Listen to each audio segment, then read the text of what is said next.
Bagaimana kabar kalian semuanya?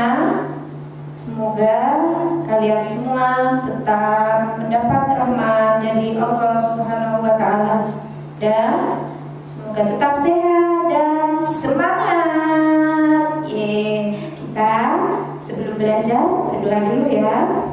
A'udzubillahi minasyaitonirrajim. Bismillahirrahmanirrahim. Rabbi zidni ilma warzuqni fahma. Amin ya rabbal alamin. Kita hari ini mau belajar bahasa Indonesia kelas 2, tema 3 tugasku sehari-hari. Nah, WK mau menjelaskan tentang apa saja ya? WK mau menjelaskan tema 3 dari subtema 1 sampai 4 tentang bahasa Indonesia. Yang pertama adalah tugas sehari-hari. Itu artinya apa? Tugas sehari-hari adalah kewajiban yang harus kita laksanakan sehari-hari dengan baik di mana saja. Kalian punya tugas, Wika punya tugas, ayah, ibu, adik punya tugas, tapi berbeda tugasnya ya, sesuai dengan kemampuan masing-masing. Contoh, bangun pagi selalu merapikan tempat tidur. Ini biasakan dari kecil. Bangun pagi, ibu, karena saya sudah kelas 2, saya melipat baju, melipat tempat tidur, melipat selimut sendiri ya. Nah, seperti itu dibiasakan, meskipun laki-laki, meskipun perempuan, biasakan bangun tidur, rapikan tempat tidur sendiri, bantal, guling dirapikan supaya rapi dan membiasakan hidup mandiri. Yang kedua, melipat selimut selesai digunakan. Selimutnya bangun tidur ditinggal, boleh nggak? Terus siapa yang melipat? Masa ibu? Kalian sudah dikasih Allah tangan yang lengkap, kaki, tubuh yang lengkap ya. Usahakan mandiri, biasakan hidup mandiri, dilipat sendiri ya. Nanti kalau sudah besar, insya Allah jadi anak hebat. Dan yang ketiga, beribadah sesuai keyakinan masing-masing. Kalau kalian beragama Islam, kita sering tanya, nah sudah sholat subuh, siapa yang tadi pagi sholat subuh? Saya Bu Ika, saya belum Bu. Nah, pesan Bu Ika apa? Bangun pagi, sholat subuh, itu juga termasuk tugas kalian. Meskipun kalian belum balik, karena sudah biasa, nanti kalau sudah dewasa, lama-lama sudah nggak usah orang tua itu memberi peringatan atau menasihati, karena sudah biasa dari kecil. Meskipun malas, nggak usah malas, semangat bangun pagi, sholat subuh, terus mandi. Jangan lupa selimutnya, tempat tidurnya dirapikan, ya nak ya. Kita mau belajar membaca Dena. Apa itu Dena? Dena adalah gambar yang menunjukkan letak suatu tempat dan juga arah mata angin. Ada U itu utara. Utara itu pasti di atas ya. Lawannya adalah S, di bawah berarti selatan. T timur, B barat. Timur, tenggara, selatan, barat, daya, barat, barat, laut, utara, timur, laut. Ini adalah arah mata angin. Diulangi lagi ya. Nanti dihafalkan lagunya. Nanti kalau sudah besar, pasti ingat lagu itu. Timur, tenggara, selatan, barat, daya, barat, barat, laut, utara, timur, laut. Ini adalah arah mata angin. Jadi fungsi Dena adalah menunjukkan letak kota, jalan, tempat, dan arah mata angin. Ini apa? Coba perhatikan. Ya, ini adalah kompas. Kompas itu apa? Alat yang digunakan untuk mengetahui arah. Kompas ini selalu menunjuk ke arah utara, atas seperti ini. Dapatkah kalian membaca denah ini? Perhatikan, kita baca denah ini bersama-sama. Ada rumah Budi, rumah Adi warna ungu, rumah Siti warna hijau, rumah Ayu, rumah Rama warna orange. Di bawahnya ini ada posyandu, rumah Bayu, musola, toko warna pink, dan pos kamling. Bagaimana cara membaca denah ini? Perhatikan baik-baik. Kita membaca denah ini seperti melihat foto. Caranya seperti ini. Denah rumah Ayu berada di jalan Ki Hajar Dewantara. Boleh. Di sebelah rumah Ayu ada rumah siapa? Rumah Rama. Sedangkan di sebelah kanan rumah Ayu, nah kalau kiri rumah Ayu, seperti bukan di sini ya, bukan di sini. Kanan kiri. Sebelah kiri rumah Ayu berarti rumah Rama. Sebelah kanan rumah Ayu berarti rumah Siti. Di sebelah kanan rumah Ayu rumah Siti. Sebelah kiri rumah Ayu adalah rumah Rama. Rumah Siti berada, coba, sebelah kanan rumah Ayu adalah rumah Siti, bener kan? Dan di depan rumah Ayu, depan ada toko berwarna pink. Gampang ya? Kita akan belajar lagi menyusun kata. Kata ini menyusun kalimat. Ada kata yang masih acak, kita jadikan sebuah kalimat yang baik dan benar. Susunlah kata-kata berikut menjadi kalimat yang benar. Di pasar membeli Siti wortel. Apa artinya? Masih acak ya? Kita jadikan menjadi sebuah kalimat. Ya, Siti membeli wortel di pasar. Yang kedua, membeli ibu buah di pasar mangga. Bagaimana jawabannya? Ibu membeli buah mangga di pasar. Dan yang ketiga, belanja membantu Siti ibu. Siti membantu ibu belanja. Ini sudah menjadi kalimat yang baik dan benar. Sekarang kita akan belajar pada subtema 3 dan 4. Tugasku antar umat beragama dan tugasku sebagai makhluk sosial. Belajar apa saja? Kita akan belajar tentang budaya tolong-menolong, kosakata yang berkaitan dengan kehidupan budaya, informasi yang berkaitan dengan kehidupan sosial, persamaan kata yang berkaitan dengan kehidupan sosial, kalimat yang menggunakan kosakata tentang kehidupan. Kita akan belajar yang nomor 1 dulu. Budaya tolong-menolong.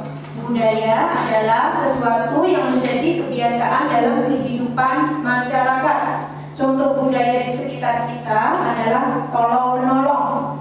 Kalau ada yang contohnya kebanjiran, budaya masyarakat Indonesia itu langsung mengumpulkan uang. Itu otomatis mengumpulkan uang untuk membantu korban banjir. Ada ibu-ibu yang habis melahirkan, itu otomatis tetangga atau masyarakat di sekitar atau teman kita itu menengok, karena orang Indonesia itu suka tolong menolong, ya. Dan tolong menolong artinya saling membantu. Kalau kita sudah dibantu, sebaiknya kita juga membalas kebaikannya. Kerjasama artinya kegiatan yang melibatkan orang lain untuk mencapai sebuah tujuan. Contohnya apa? Kerja bakti. Terus apa lagi? kerja bakti di rumah juga bisa. Ibu membersihkan lantai, ayah membersihkan cat-cat yang lagi kotor atau atap-atap yang kotor. Terus kalian membantu sebisanya, boleh mengelap meja dan sebagainya. Dan kosakata yang berkaitan dengan kehidupan budaya. Kalian harus melestarikan budaya yang ada di Indonesia. Contohnya apa? Menyapa orang lain. Assalamualaikum. Assalamualaikum Bu Ika. Assalamualaikum Ayah. Atau yang beragama Kristen, selamat pagi. Selamat pagi Bu Guru. Ya, jangan diem aja, menyapa, karena itu adalah apa? Budaya di Indonesia itu baik-baik. Siapa yang melestarikan? Yang melestarikan kita, ya, sebagai generasi muda. Budaya itu kita lestarikan. Ketemu orang, ucapan salam, menyapa. Dan yang ketiga, informasi yang berkaitan dengan kehidupan sosial. Apa itu? Makhluk sosial. Makhluk sosial itu adalah makhluk ciptaannya Tuhan atau ciptaannya Allah. Jadi makhluk sosial adalah makhluk yang tidak bisa hidup sendiri, makhluk yang saling membutuhkan dengan orang lain. Ya, manusia tidak dapat hidup sendiri, manusia selalu memerlukan orang lain. Maka dari itu manusia disebut makhluk sosial. Kehidupan sosial adalah semua kegiatan yang berhubungan dengan orang lain. Contohnya di sekolah, di puskesmas, di mana lagi, di perpustakaan, dan di rumah sakit. Itu semuanya adalah makhluk sosial atau kehidupan sosial, memerlukan orang lain. Contohnya kita mau ke toko, kita butuh beras, ya, kita butuh beras. Jadi kita harus pergi ke toko. Kita menyapa dengan kasir, Mbak, ada beras? Oh ada Ibu, silakan. Kita transaksi pakai uang. Terima kasih Bapak Ibu. Nah, toko sudah menyediakan beras, kita bawa pulang berasnya ke rumah. Kalau toko nggak ada beras, nggak ada beras, kita belinya di mana coba? Kalau seumpama kita nggak mau berteman atau nggak mau bersosial dengan orang lain. Jadi kita ini sebagai makhluk sosial saling membutuhkan antara satu dengan yang lain. Contoh persamaan kata yang berkaitan dengan kehidupan sosial adalah banyak kata yang berkaitan dengan kehidupan sosial. Kata-kata berbeda dapat memiliki arti yang sama, itu disebut sinonim. Contohnya, menolong, artinya apa? Artinya membantu. Ini berbeda ya, menolong sama membantu, tapi artinya sama. Kelompok sama dengan tim atau regu.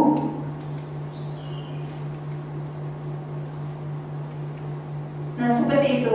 Nah kita sudah selesai nih yang tentang belajar kita tentang makhluk sosial atau kehidupan sosial. Jadi Bu Ika di sini mau bertanya, siapa yang di rumah pernah dibacakan dongeng sama ayah sama ibu? Nah sebelum tidur biasanya dibacakan dongeng sebelum tidur, terus kalian nyenyak tidurnya. Di sini dongeng itu apa? Nah, dongeng itu adalah cerita hayalan. Nah, cerita hayalan tapi mempunyai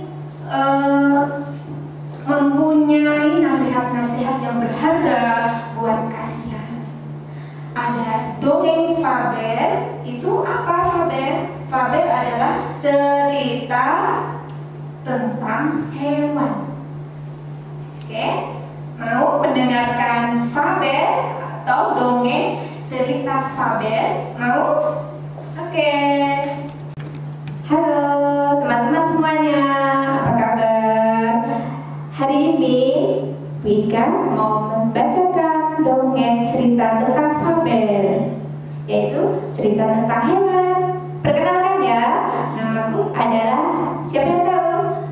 Sapi. Sapi juga harimau. Dan ada juga yaitu beruang.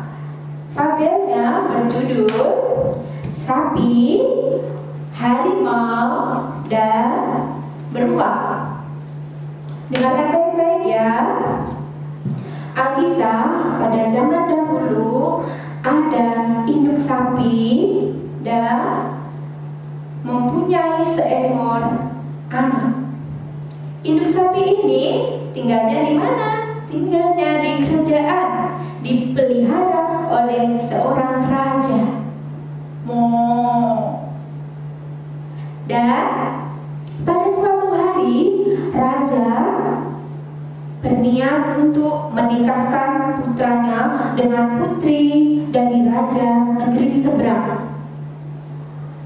Karena terjadi musim kemarau yang berkepanjangan dan raja lantas mengundang kerabat dan sahabatnya untuk mewujudkan keinginannya.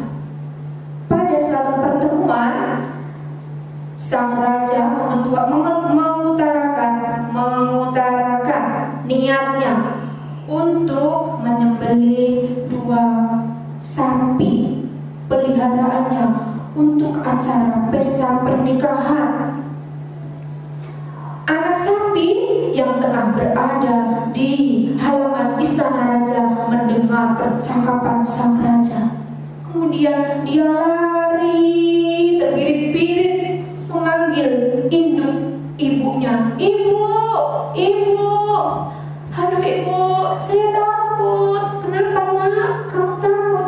Tadi sang raja rencana mau menyembelih kita. Kita mau disembelih untuk acara pernikahan anaknya, ibu. Saya takut. Apa yang harus kita lakukan, ibu? Induk sapi lalu mengajak anaknya melarikan diri. Ayo nak, kita pergi lari sejauh mungkin. Oh iya ibu. Induk sapi dan anaknya pergi keluar istana dengan mengendap-endap bersembunyi, dan kegelapan malam membantu pelarian mereka hingga sampai ke tepi hutan. Di tepi hutan dia berpikir, kalau saya masuk hutan, apa yang terjadi? Tapi kalau saya balik ke istana, saya akan disembelih sama rajaku. Akhirnya berdua sapi induknya dan anaknya nekat masuk ke dalam hutan. Kemudian masuklah berdua ke dalam hutan, dan di hutan belantara yang gelap gulita, tidak tahu arah tujuan, dia terus lari dan lari menghindari kejaran prajurit dan raja. Akhirnya fajar pun terbit. Dari malam sampai pagi, apa yang terjadi? Anaknya bilang sama ibu, ibu, perutku lapar, aku belum makan ibu. Baiklah nak, di sini tempat kita beristirahat sini ada rumputan yang hijau. Ayo kita makan nak. Kemudian ibu dan anak memakan rumput itu dengan lahap. Nah, kemudian ketika dia memakan rumput dengan lahap sekali, pada saat itu datanglah suara auman yang menggelegar. Akhirnya tubuhnya gemetaran. Si sapi tadi, aduh, suara apa itu? Kayaknya suaranya harimau, gemetar. Anak dan ibunya gemetar, takut, karena si harimau suka dengan si sapi tadi. Bisa-bisa dimakan sama harimau. Akhirnya induk sapi tadi dan anaknya segera bersembunyi. Ayo sembunyi nak, ayo sembunyi di belakang pohon yang sangat besar. Tetapi harimau tadi mengetahuinya. Hai sapi, apa yang kau lakukan sembunyi di belakang pohon itu?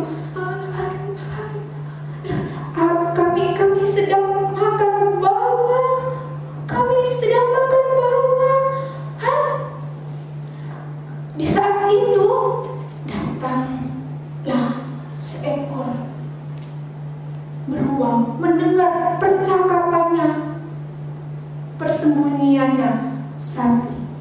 Hah? Apa? Apa yang dikatakan sapi? Apa kata sapi tadi? Sapi habis makan beruang. Tidak, aku takut. Selama ini semasa hidupku aku belum pernah melihat sapi.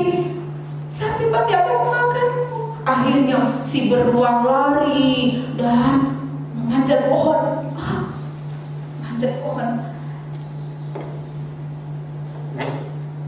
Kemudian datanglah harimau tadi.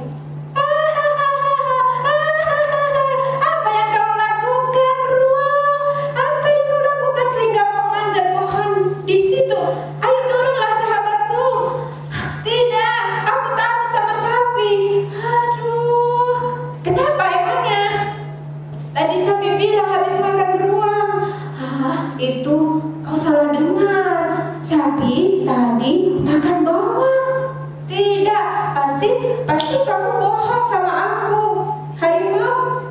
Nanti lama-kelamaan pasti kau akan menyuruh sapi untuk memakanku kan? Tidak, saya tidak bohong. Ayo turunlah.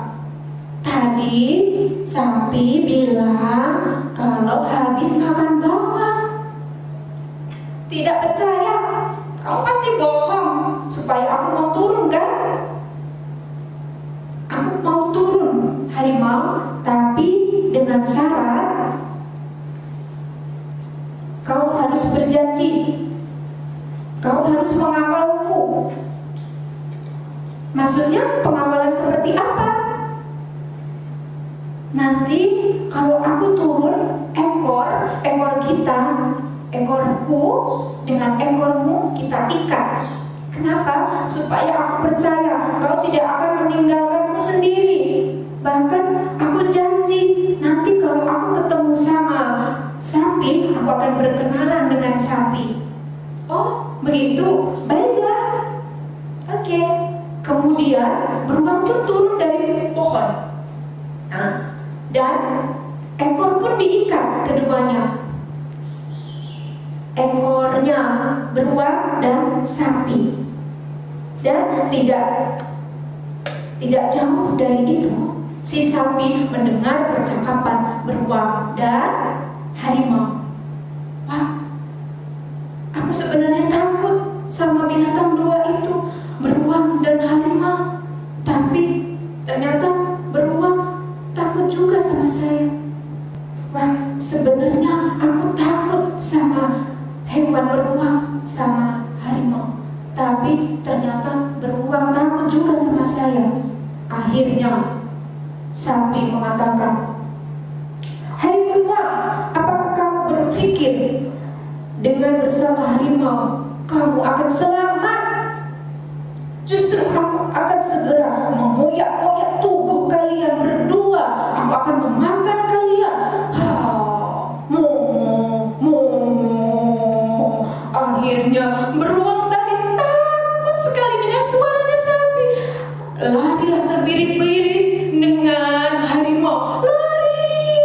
Karena ekornya masih terikat, otomatis harimau ikut lari dengan beruang karena beruang sangat ketakutan. Lari!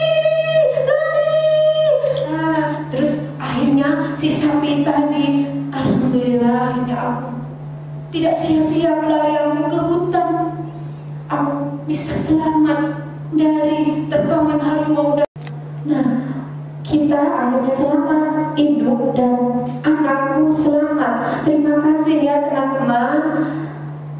Berkat kalian semuanya, doa kalian semuanya, pastinya kamu bisa selamat dari raja yang akan menyembelihmu dan beruang serta harimau.